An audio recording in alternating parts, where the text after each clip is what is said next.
Godspeed to the city streets. We began to feel the fire. We rise like tall buildings as the chemicals they take us higher. 반갑습니다. 오늘도 함께 해주신 여러분들께 대단히 감사드립니다. 2025년도 1월 2일입니다. 새로운 해를 맞이했습니다. 우리 시청하시는 여러분들 새해도 건강하시고 모든 일들 잘 되시기를 바랍니다. 새해 복 많이 받으시고요. 올 한 해에는 모든 일이 잘 풀리시기 바랍니다. 지난 한 해 동안에도 보내주신 성원에 깊이 감사드립니다. 더욱더 좋은 영상으로 보답드릴 것을 약속드리겠습니다. 자, 오늘 영상 내용도 함께 하시면서 여러분들과 전 세계에서 돌아가고 있는 내용들 함께 짚어보도록 하겠습니다. 미국에서도 여객기 대형 충돌 사고가 날 뻔한 상황이 있었습니다. 아주 아찔한 상황인데요. 미국의 캘리포니아주 로스앤젤레스 LA 국제공항에서 항공기 2대가 충돌할 뻔한 아찔한 상황이 있었습니다. AP통신, LA타임즈에 따르면 지난달 27일 워싱턴주 스포켄에서 LA 국제공항에 도착을 한 캐라임 항공의 제트기는 활주로를 건너려고 하다가 항공교통관제사로부터 급하게 정지하라는 지시를 받았습니다. 당시의 순간을 기록한 생중계 영상에서는 캐라임 항공편의 정지, 스탑이라고 3번 반복하는 다급한 관제사의 목소리가 나옵니다. 이 직후에 제트기는 활주로의 가장자리 선을 넘기 전에 멈춰섰고 조지아주 애틀랜타로 향하던 델타항공 항공기가 이 활주로에서 이륙을 한 겁니다. 마침 캐라임 제트기에는 워싱턴주에 위치한 곤자가 대학의 남자 농구팀이 탑승을 하고 있었습니다. 이들은 캘리포니아 대학교의 LA 캠퍼스 UCLA 농구팀과의 경기를 위해서 LA를 방문하고 있었다고 합니다. 곤자가 대학은 이번 상황에 대해서 조사가 진행 중인 것으로 안다며 비행기에 탑승하고 있었던 팀원들은 당시에 이 상황을 모르고 있었으며 모두의 안전하게 상황이 끝나 감사하다라고 말을 하고도 있습니다. 미국의 연방항공청은 이번 사건이 벌어진 원인을 조사하고 있다고 하는데 캐라임 항공은 이 사건에 대한 논평 요청에 즉각 응하지 않고 있다고 합니다. 델타항공의 대변인은 항공기 문제가 없었고 비행도 정상적으로 진행이 됐다고 밝히고 있는데 이 비행과 관련해서 FAA와의 어떠한 소통도 알지 못한다라며 항공 관계자들과 조사에 협력을 하고 있다고 덧붙이고 있습니다. 전 세계적으로 항공기 사고가 다른 자동차의 교통사고보다는 훨씬 적다고 얘기를 하죠. 그리고 우리가 사망할 보통적인 일상생활에서의 사망 확률보다 사실 비행기에서의 사고 확률이 적다고는 합니다. 그런데 시대가 자꾸 변하면서 비행기로 이동하는 시간들이나 기회, 타임이 많아지고 있죠. 그리고 비행기는 계속해서 개발이 돼야 되는데 항공기 자체가 노후화가 되고 또 이 비행기가 뜨고 내리는 공항마다의 포화 상태가 많이 이루어지고 있는 거죠. 그러한 가운데 항공사들마다 어쨌든 적자를 면치 않으려고 최대한 비행기를 풀로 돌리죠. 그러면서 정비가 충분히 이루어지지 않고 있고 조종사의 경력이 길지 않은 상태에서 새로운 신입 조종사들이 배치가 되고 이런 순환들이 되면서 점점 이 사고가 사실 SNS가 발전이 되면서 소식이 좀 빨리 전해지는 면도 있습니다만 사실 우리 대한민국에서는 아직도 정리가 되지 못하고 아직까지 이 사고의 원인을 확인하지 못하는 가운데 지금 우리 무한의 제주항공의 블랙박스를 결국 대한민국에서는 오픈해가지고 검사하기에는 한계가 있어서 또 괜히 잘못해서 손을 댔다가는 그게 전부 다 포매팅이 돼서 지워져 버릴 확률이 있어서 그 블랙박스를 미국으로 보냈죠. 어제 보냈습니다. 그래서 이에 대한 또 결과가 어떻게 나올지 모르는데 전 세계적으로 이 블랙박스로 사고의 판단, 그 증거가 나온다고 해서 100% 오픈을 하지 않는다고 합니다. 전 세계가. 왜냐하면 논란의 여지가 있기 때문이라고 하는데 중요한 것은 그 결과가 한참 후에 나오죠. 최근에 와서는 이슈가 되는 게 어떠한 비행기 좌석이 가장 그래도 안전한지 그리고 어떠한 비행기의 통로와 시간이 중요한지에 대한 이슈가 되고 있는데요. 제가 준비를 좀 해서 여러분들과 함께 좀 상식적인 선에서 한번 짚어볼 수 있는 시간을 가져보도록 하겠습니다. 우리가 반려묘는 이제 우리 가족이라고 생각하는 경우가 많습니다. 대한민국은 반려견의 숫자가 대한민국의 인구보다 많다는 얘기까지 나오고 있습니다. 그런데 이 반려견이 주인을 구하는 경우도 참 많이 방송이 되고 또 그런 이슈가 나오는데 이 반려견 때문에 결국 견주가 사망을 한 일이 있습니다. 쓰러진 주인을 주변에서 지나다가 구하려던 찰나에 그런 일이 있었는데요. 아르헨티나에서 반려견과 산책 중인 견주가 거리에서 쓰러졌습니다. 이를 본 행인들이 도우려고 했으나 강아지의 공격으로, 이것은 강아지는 아닙니다. 따지고 보면 개입니다. 왜냐하면 덩치가 워낙 큽니다. 적절한 구조를 할 수 없어서 결국 사망한 사실이 알려졌습니다. 이래 현지 일간지 파이나 12 라보스테인 테리어 등에 따르면 지난달 30일 아르헨티나 코르도바주에서 반려견 핏볼, 자, 제가 왜 반려견의 핏볼이 강아지가 아니라고 말씀드린지 아시겠죠? 이 세상에서 가장 위험한 반려견 중에 하나의 대표적인 종이 핏볼이죠. 사실 이 핏볼은 주변에서, 저도 미국에 살면서 누군가가 지나가면서 산책을 시키려고 그러면 저 멀리 떨어져 갑니다. 저 멀치가 뭐 대략 3피트, 5피트 정도가 아닙니다. 한참 더 떨어집니다. 왜냐하면 이 핏볼이라는 게 눈만 봐도 아주 섬뜩하죠. 산책을 하던 46살의 남성이 갑자기 거리에서 쓰러지면서 심각한 경련을 일으켰다고 합니다. 당시 거리를 지나가던 32살의 남성이 견주를 도와주려고 다가가자 옆에 있던 반려견 핏볼이 심하게 달려들어서 손을 물었고 다른 행인들도 도와주려고 했으나 핏볼은 견주를 보호라도 하듯이 근처에 다가가지 못하게 맹렬하게 달려들었다고 합니다. 이에 시민들은 아무런 조치를 할 수 없어서 구급차와 경찰 출동만을 기다릴 수밖에 없었다고 합니다. 결국은 구급차가 도착을 했을 때 이미 견주는 사망을 한 상태였습니다. 핏불은 구급대원까지 공격을 했으며 결국 경찰이 공포탄 3발을 쏘며 핏불을 겨우 제압할 수 있었다라고 현지 언론은 보도를 하고 있습니다. 이번에는 핏불이 견주를 보호하는 차원에서 타인을 공격한 것이라고 볼 수 있지만 이미 아르헨티나에서는 핏불 견종으로 인한 사건 사고가 여러 차례 반복되어 발생을 했었다고 합니다. 이러한 맹견을 키워도 되는지에 대한 논란이 또다시 일고 있고요. 미국도 마찬가지죠. 캐나다도 그렇고.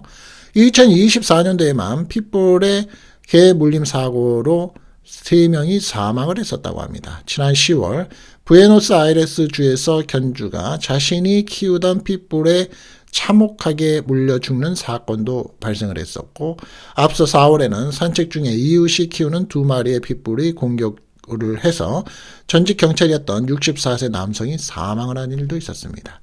사실 저도 개인적으로는 이렇게 맹견을 주변 사람들한테 자랑이라도 하듯이 얘 근육질 좀 봐. 나 이런 강아지 개를 키우고 있어 라고 자랑하듯이 보이고 다니는 견주들이 있습니다. 그럴 때면 왜 저럴까라는 생각을 좀 갖기는 하는데 워낙이 무섭게 생겼죠. 그런데 결국은 이 핏불이 주인을 보호하기 위해서 그랬겠죠. 생각은 그 핏불 나름대로 그렇게 했겠지만 결국은 이 반려견 때문에 사망을 하고만 사건도 있었습니다. 미국의 트럼프 호텔 앞에서 사이버 트럭이 폭발 사고가 있었습니다. 그 이유를 한번 짚어보죠. 트럼프 라스베가스 호텔 앞에 주차가 돼 있던 테슬라 사이버 트럭이 새해 첫날 갑자기 폭발을 하면서 8명의 사상자가 발생을 했다고 합니다. 이래 현지 시각에 CNN, ABC 등 외신에 따르면 이날 미국의 네바다주의 트럼프 라스베가스 호텔에서 입구 앞 주차가 됐었던 테슬라 사이버 트럭이 폭발을 했는데요. 관계자에 따르면 차량 운전자가 호텔 발렛 구역에 차를 세우고 15초에서 20초 후에 갑자기 차량이 폭발을 했다고 합니다. 이 사고로 차주가 사망을 하고 인근에 있던 7명이 부상을 입었다고 합니다. 사건을 담당한 라스베가스 메트로폴리탄 경찰서 케빈 보안관은 해당 차량은 콜로라도에서 대여를 한 차량으로서 이날 아침 라스베가스에 도착을 했다라고 전합니다.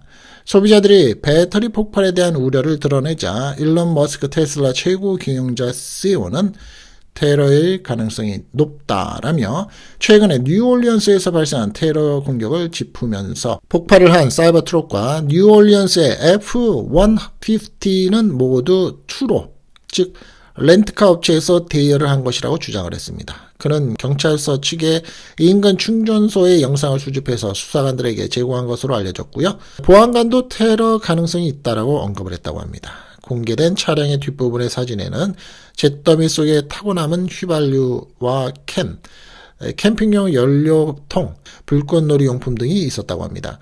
머스크 CEO는 폭발에도 불구하고 사이버트럭의 바퀴가 터지지 않고, 이 얘기를 듣다 보니까 사진 화면에 정말 바퀴는 멀쩡하네요.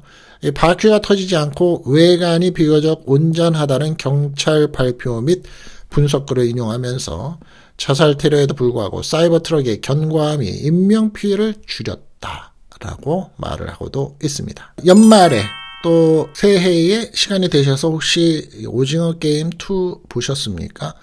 저도 일부러 시간을 내서 봤습니다. 유행에 뒤처지지 않고 주변 사람들과 대화에 뒤처지지 않기 위해서 저도 시청을 했습니다. 그런데 거기는 1편하고 좀 다르게 새로운 놀이들이 나오죠. 공기놀이가 나오고 제기차기가 나오고 팽이치기가 나오고 팀짜기 등이 나옵니다. 다 오래전에 우리들이 했었던 놀이죠. 그런데 한국의 공기놀이 게임이 전 세계적으로 유행을 하기 시작을 하고 있다고 합니다. 오징어 게임 시즌2가 공개 첫 주에 기준 비영어권 TV 부문에서 1위를 기록하고 있는 가운데 한국의 전통놀이가 함께 주목을 받고 있다고 합니다. 시즌1에서는 달고나 뽑기가 전 세계적으로 유행을 한 데 이어서 이번에는 공기놀이가 열풍을 일으키는 것으로 보입니다. 시즌2의 네 번째의 내용을 보면 6개의 다리 편에서 딱지치기, 비석치기, 공기놀이, 팽이치기, 제기차기 등 한국의 민속놀이 5종이 등장합니다. 저도 개인적으로는 어렸을 때 정말 매일같이 놀던 게임입니다. 이 중에 강대호가 공기놀이를 하는 장면은 화제를 모으고 있다고 합니다. 이 공기놀이가 유행으로 퍼지자 틱톡, 유튜브 등 SNS에는 공기놀이의 규칙을 소개하는 영상이 쏟아지고 있다고 합니다. 오징어 게임의 유니폼과 비싼 트레이닝복을 입고 공기놀이를 즐기는 영상이나 볼, 초콜릿, 주사위 등으로 색다르게 공기놀이에 도전하는 해외 이용자들도 늘어나고 있다고 합니다. 이와 함께 과거에 K-POP 아이돌이 공기놀이를 하던 영상도 역주행이라고 합니다. 실제로 구글 트렌드를 보면 전 세계에서 공기와 공기 게임, 스퀴드 게임 공기 키워드의 관심도는 오징어 게임 시즌2 공기를 기점으로 꾸준히 증가를 하면서 하루에 100점, 37점, 18점 등으로서 게임에 대한 내용의 이 키워드가 상승을 하고 있다고 합니다. 한국 내에서도 공기놀이에 대해서 관심이 높아지고 있습니다. 요즘에 MZ세대들도 모르는 친구들이 많죠. 검색 키워드의 분석 플랫폼 블랙 키워드에 따르면 네이버 내의 공기놀이 키워드 검색량은 12월에 한 달간 9,800건을 기록했다고 합니다. 우리 시청자분들 잘 아시죠? 제일 잘해야 되는 게 어딘가요? 꺾기입니다. 꺾기. 마지막에 5개를 한 번에 딱 잡아치어서 움켜쥐는 거. 꺾기를 잘해야 됩니다. 미국 최대의 규모로서 텍사스에다가 공장을 짓고 있는 한국 제과점이 있습니다. 여러분들 한국 빵 좋아하십니까? 다소 좀 비싸죠. 맛은 좋습니다. 그런데 케이크 값이나 빵 값이 미국이나 다른 나라들의 빵 종류와 비교했을 때 좀 비싸긴 합니다. 그래도 좀 차별화는 가 있죠. 파리바게트를 운영하고 있는 SPC 그룹이 미국의 텍사스주의 제빵 공장 건립을 추진한다라고 얘기를 합니다. 이게 또 왜 중요하냐면 한 회사가 공장을 추진하는 게 중요한 게 아니라 이제는 이런 빵 회사들조차도 미국에서 공장을 가지고 있어야 관세의 영향을 덜 받는다라는 부분이 가장 기초적인 좀 문제이기 때문입니다. SPC 그룹은 텍사스주의 존슨 카운티에 속한 벌리슨 시티를 공장 후보지로 정하고 지방 정부와 투자 계획 및 지원금에 대해서 최종 조율 중이라고 합니다. 빠르면 이달 중에 협의를 마무리할 방침이라고 하는데요. 존슨 카운티와 벌리슨 시의 지방 정부는 이번 공장의 투자 유치를 위해서 파리바게트에 약 $1,000만 규모의 지원금을 제공한다고 합니다. SBC 그룹의 미국 제빵 공장은 파리바게뜨 매장이 확산 중인 미국과 캐나다를 비롯해서 향후 진출 예정인 중남미 지역까지 베이커리 제품을 공급하기 위한 생산 시설이 된다고 합니다. 이 공장은 투자 금액이 약 1억 6천만 달러, 토지 넓이는 약 15만 제곱평방미터, 즉 4만 1000평으로서 SBC 그룹의 최대 해외 생산 시설이 될 전망이라고 합니다. 이 공장은 SBC 삼립의 해외 생산 기지로도 쓰일 수 있다는 전망이 나오고 있고요. 이 SBC 삼립 관계자는 그룹 차원의 협력을 통해서 미국 현지 시설을 시장 대응 및 현지화 전략의 거점으로 활용하는 방안을 검토하고 있다라고 전하고 있습니다. 파리바게뜨는 현재 해외의 14개국에 600여 매장을 운영 중이고요. 그중에 캐나다, 미국에 200개가 있다고 합니다. 2030년까지 북미 지역에 1000개 매장 개설이 목표라고 합니다. 참고가 되시고요. 서부 LA 쪽에 계시는 분들은 파리바게뜨 이용하시는 분들이 한인들이 좀 많이 있으시더라고요. 동부 쪽은 좀 비싸다는 생각을 많이 갖고 있습니다. 우리가 세상을 살면서 극과 극이죠. 선한 사람이 있으면 나쁜 사람이 있고, 또 키가 큰 사람이 있으면 키가 작은 사람이 있고, 잘생긴 사람이 있으면 못생긴 사람이 있습니다.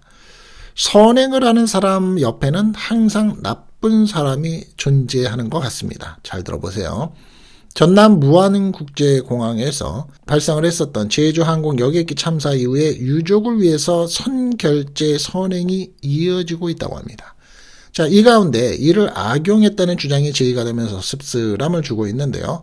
지난달 31일 한 온라인 커뮤니티에는 무안공항 선결제 논란이라는 제목의 글이 올라왔습니다. 작성자 A씨는 J컴퍼니라는 유튜버가 구독자 이름으로 무안공항 내의 카페에 400만원 선결제를 했다고 합니다. 그런데 한 자원봉사자가 J컴퍼니 이름으로 커피 마시러 왔다니까 가게 측에서는 이미 100만원어치 다 끝났습니다 라고 했더라고 적었습니다. 이어서 자원봉사자가 400만원으로 알고 왔는데 왜 100만원이냐고 묻자 가게 측은 100만원이 맞다고 주장을 했다면서 결국 유튜버가 해당 사실을 알게 됐고 직접 결제한 가게에 도착을 해서 확인을 해보니 뒤늦게 400만원어치 선결제가 맞았다고 인정을 했다고 합니다. 해당 가게는 실수였다라고 말을 하면서 300만원어치 환불해주면 되지 않느냐라고 다그쳤다고 합니다. 그는 유튜브 라이브에서 직접 녹음이 된 통화 내용을 들은 거라라고 얘기하면서 유튜버의 말로는 유튜버 이름으로 선결제된 것도 마치 가게에서 봉사하는 것처럼 나눠줬다더라. 점주 측 반응이 선결제를 마치 공짜로 얻어먹는 것처럼 말하는 태도였다. 라고 말하면서 유튜버는 환불 안 할 테니 제대로 음료 나눠달라고 부탁을 했다고 덧붙이고 있습니다. 앞서서 지난 31일 정치시사 유튜브 채널인 J컴퍼니 측은 두 차례에 걸쳐 무안공항 내의 한 카페에 100만원, 300만원씩 총 400만원치 선결제를 했다는 소식을 알리면서 결제 영수증을 공개한 바가 있습니다. 해당 소식을 접한 누리꾼들은 선결제한 사람의 선한 의도를 악용하냐? 선의가 무색해진다. 300만원 누락된 거 착각할 수도 있지만 그 반응이 심각하다. 악질업주가 악용하는 사례 너무 많은 듯이라는 반응을 보였다고 합니다. 물론 오해가 있을 수도 있고 착각이 있을 수도 있지만 저도 늘 말씀을 드리지만 대처 방안과 대처 행동이 중요하죠. 본인이 실수를 했을 때는 정말 낮은 자세로 사과를 할 줄 아는 그 마음이 중요한 거겠죠. 자, 새해 첫날 여러분들과 좋은 소식보다는 조금 안 좋은 소식이 많았는데요. 그래도 끝까지 함께해 주신 여러분들께 대단히 감사드리고요. 다시 한번 새해 복 많이 받으시고요. 모든 일이 잘 풀리시는 한 해가 되시기를 다음의 영상부터는 더욱더 좋은 영상으로서 늘 여러분들과 가까이 찾아뵙겠습니다. 감사합니다. Our hearts beat to the city streets. We began to feel the fire. We rise like tall buildings as the chemicals they take us higher.